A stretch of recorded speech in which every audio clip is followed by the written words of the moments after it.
सबसे पहले मैं मिस माला से कुछ सवाल पूछना चाहता हूं।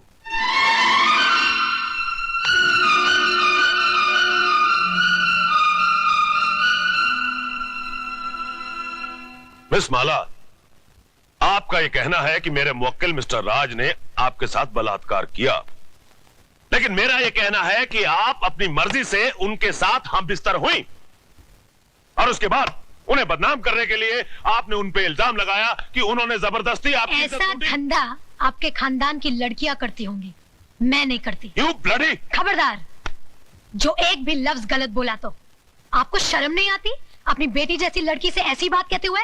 मिस माला, ये मंदिर नहीं जहां प्रवचन किया जाए, ये अदालत है जिसमें एक मासूम की जिंदगी का फैसला होने वाला है। जिसने मेरी जिंदगी को गाली बना दिया वो आपको मासूम लग रहा है, इसलिए कि उसने आपके जेब में हरे हरे नोट भर दिए? अगर नोटों के लिए ऐसे ही अपने जमीर को बेचते रहे तो एक दिन इसी कटहरे में मेरी जगह आपकी बेटी खड़ी होगी, जो ऐसे किसी रईस के बेटे की हवस की शिकार हुई होगी। उस दिन न तो ये नोट आपके काम आएंगे और न ही आपकी आवाज गले से बाहर निकलेगी। गुनहगार को सजा दिलवाने के बजाय आप उसकी तरफदारी कर रहे हैं। तुम जैसे वकीलों को तो जन्म देकर तुम्हारी माँ भी पछता रही होगी। Order order! आप क्या ऑर्डर ऑर्डर किए जा रहे हैं? क्या आप सबका जमीर मर गया है? ये वही हिंदुस्तान है जहाँ औरतों को पूजा जाता था, कभी सीता के रूप में तो कभी सावित्री के रूप में। और आज उसी देश में अगर औरत को एक बार नंगा किया गया तो इसकी इज्जत को ढाका नहीं गया, बल्कि बार बार नंगा किया गया, कभी प्रेस वालों ने तो कभी टीवी वालों ने, और अब ये वकील साफ कर रहे हैं और आप चश्मा साफ कर करके देख रहे हैं। अरे समाज के ठेकेदारों, क्या भूल गए तुम लोग? द्रौपदी को भी एक बार नंगा किया गया था, कौरवों का पूरा खानदान मिट गया था, आज उनके खानदान का एक भी वारिस नहीं बचा। वकील साहब, यही पूछना चाहते थे ना कि बलात्कार के वक्त वो मेरे ऊपर था या नीचे? उसके हाथ कहाँ थे, मेरे स्तन पर या मेरी जांघों पर? बंद कर दीजिए तमाशा, अपनी घर की बहू बेटियों को बेइज्जत करने का ड्रामा बंद कर दीजिए। कहीं ऐसा ना हो कि आज की औरत शर्म की दहलीज पार कर जाए। इस अदालत में कल जो मुकदमा आएगा वो ये नहीं होगा कि एक लड़के ने एक लड़की का बलात्कार किया, बल्कि ये होगा कि एक लड़की ने एक लड़के का बलात्कार किया। सिर झुकाए ये खड़ा होगा, ये मैं नहीं। Order order! The court is adjourned. ये लड़की है या किसी देवी का अवतार? अरे पिछले 30 साल में मैंने बड़े से बड़े धुरंधर वकीलों को अदालत की धूल चटवा दी, लेकिन इसने मुझ जैसे पहाड़ को अपने पैरों तले रौंद के रख दिया। मगर आप तो अपने आप को माइक टाइसन कहते थे। माइक टाइसन को भी कोई मर्द नहीं पछाड़ पाया था। अरे उसे भी पछाड़ा तो एक मामूली सी लड़की ने। मगर अब हम क्या करें ये तो बताइए। इससे पहले कि कल सुबह जज अपनी कुर्सी पर बैठे, माला को इस दुनिया से उठवा दीजिए।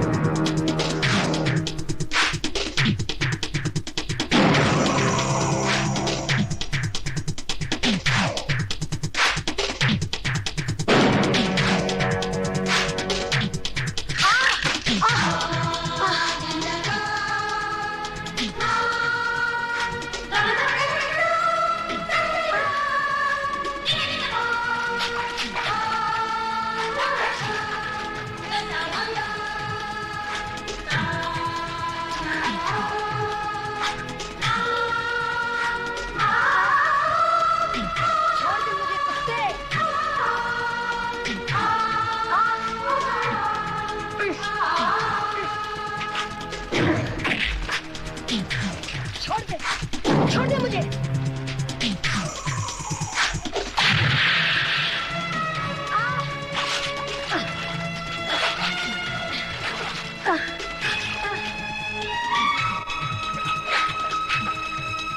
खोल दे साली का मुंह, इसके मुंह में तेजाब डालता हूं।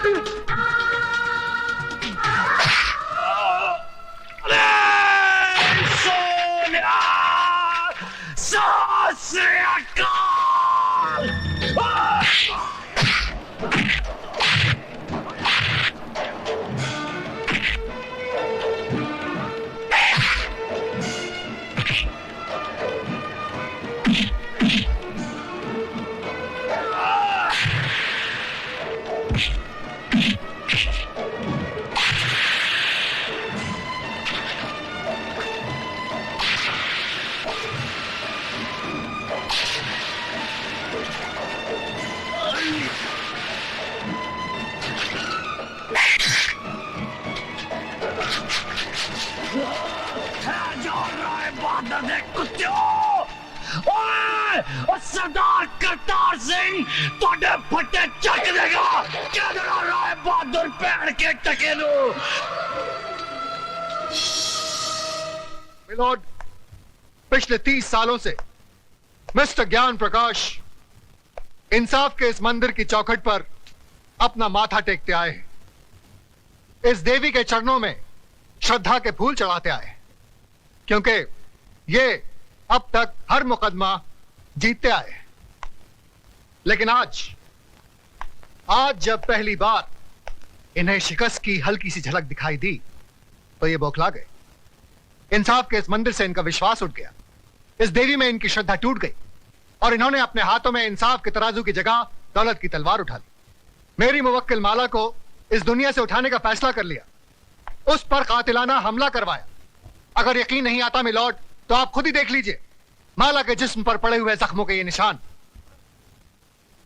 मैं अपने फाजिल दोस्त से यह पूछना चाहूंगा कि अगर इस मुकदमे का फैसला अदालत के बाहर ही करना था तो इस अदालत में आने का ढोंग क्यों रचाया जा रहा है?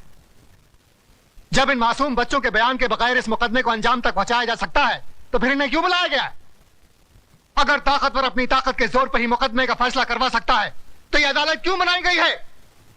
अगर गरीब और बेबस को इंसाफ नहीं दिया जा सकता तो बंद कर दीजिए यह अदालत। रुक जाइए जज साहब, आप अपना फैसला सुनाए इससे पहले मैं आपसे एक सवाल पूछना चाहती हूँ। पूछो।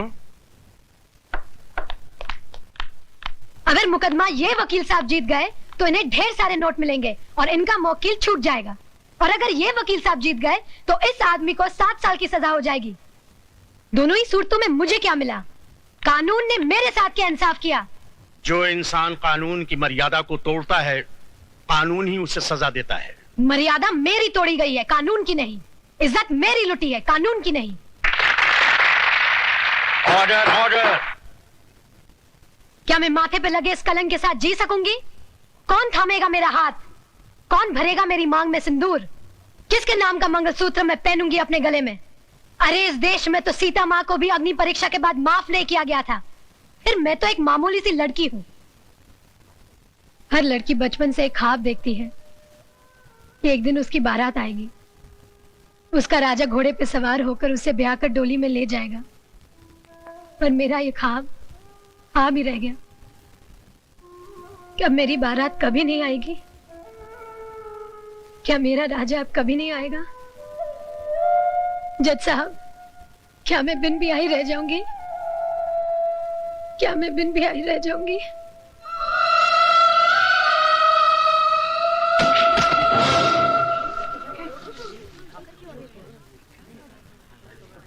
हाँ, अपने आप को दादा कहते हैं। सारा शहर कांपता है इनसे, मगर एक मामूली सी लौंडिया तो खत्म नहीं कर पाए। अरे लानत है तुम पे और तुम्हारे आदमियों पे। अब खड़ा खड़ा मुंह क्या देख रहा है? Get the hell out of here you stupid asshole.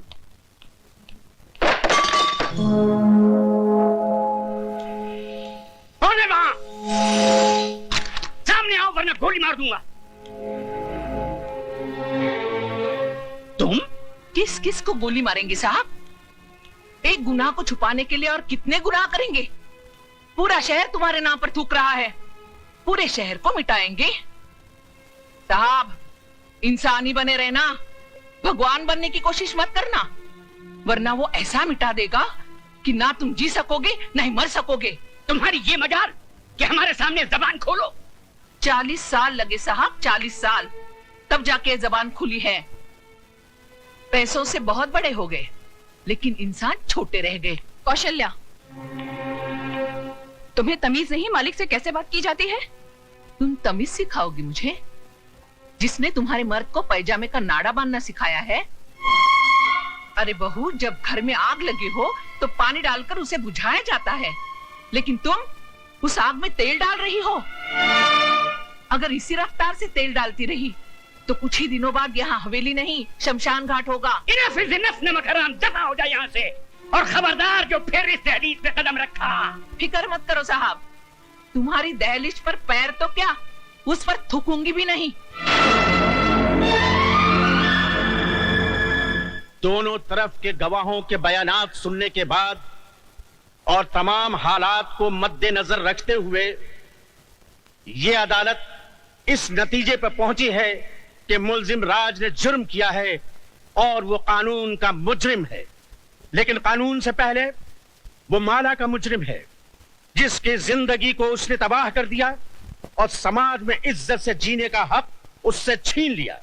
लिहाजा ये अदालत मुलजिम राज को ये हुक्म देती है कि जिस लड़की को नंगा करके उसने बेइज्जत किया, उसी लड़की से शादी करके उसे अपने घर की इज्जत बनाए।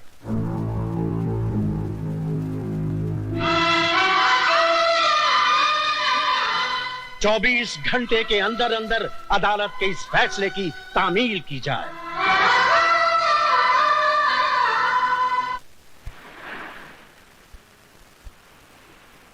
लिहाजा ये अदालत मुलजिम राज को ये हुक्म देती है कि जिस लड़की को नंगा करके उसने बेइज्जत किया, उसी लड़की से शादी करके उसे अपने घर की इज्जत बनाए। 24 घंटे के अंदर अंदर अदालत के इस फैसले की तामील की जाए। मैं किसी भी कीमत पर उस लड़की को नहीं अपनाऊंगा। हाई कोर्ट में मुकदमा लड़ूंगा, सुप्रीम कोर्ट तक जाऊंगा। जाओ, जरूर जाओ। आज तो हम सिर्फ इस शहर में बेइज्जत हुए हैं, कल हमें सारे मुल्क में बेइज्जत करो और परसों सारी दुनिया में, ताकि वो लोग जिनकी आज तक हिम्मत नहीं हुई थी इस हवेली की तरफ आंख उठा के देखने की, घर में घुस आए और हमारे मुंह पे थूके। तो क्या मैं दुनिया की परवाह करूं, अपनी जिंदगी की नहीं? उस मामूली लड़की से शादी कर लूं मैं? अब वो एक मामूली लड़की नहीं रही, अखबारों की सुर्खियां बन गई है वो। इस शहर के हर आदमी की बेटी बन चुकी है वो। तुम्हारी भलाई बस इसमें है कि तुम कोर्ट का ऑर्डर मान लो और उस लड़की से शादी कर लो, वरना ये घर तबाह हो जाएगा। मैं आपके लिए 7 साल की सजा काटने के लिए तैयार हूं, मगर उस लड़की से मैं हरगिज़ शादी नहीं करूंगा। जिस लड़के ने सुबह का सूरज तक न देखा हो, जिसे किसी चीज को हासिल करने के लिए कोशिश तक न करनी पड़ी हो, उसे क्या मालूम कि जेल की कोठरी क्या होती है, उसका अंधेरापन कैसा होता है। अगर आप नहीं चाहते कि मैं 7 साल की सजा काटूं, तो क्या उम्र भर की सजा भुगतूं उस लड़की से शादी करके, अपनी जिंदगी तबाह कर लूं? शादी तुम करोगे, लेकिन अपनी जिंदगी तबाह करने के लिए नहीं, बल्कि उसकी जिंदगी तबाह करने के लिए। हम समझे नहीं बहू। बाबूजी, अदालत से उसने अपने लिए जिंदगी नहीं, मौत मांगी है। इतने जुल्म और सितम ढाऊंगी कि इस हवेली की बहू बनने का ख्वाब मिट्टी में मिल जाएगा। सर्वमंगल मांगल्ये शिवे सर्वार्थ साधिके शरण्ये त्र्यंबके गौरी नारायणी नमस्तुते। मंगलम भगवान विष्णु मंगलम गरुड़ध्वज मंगलम पुंड। हार पहना बेटी।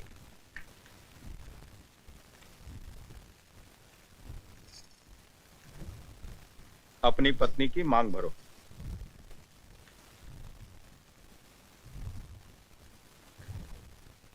ऐसे नहीं बेटा, इस सिंदूर का अर्थ तो समझ लो। तुमने एक बार अपनी पत्नी की मांग में सिंदूर भर दिया तो तुम्हारे जीते जी ये सिंदूर कभी नहीं मिटेगा। इसका मतलब ये सिर्फ सिंदूर नहीं, इस बात की गवाही है कि तुम जिंदा हो और सही सलामत।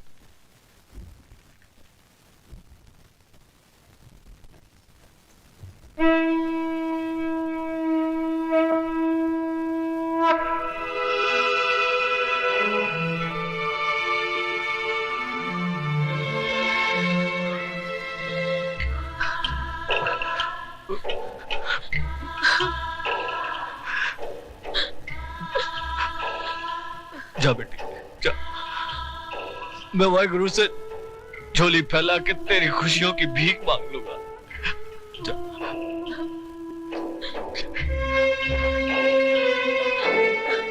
तुम्हारा अधिकार तो मैंने तुम्हें दिला दिया, लेकिन एक बात याद रखना, इस दुनिया में हक कभी मांगने से नहीं मिलता, छीनना पड़ता है।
बहू जी।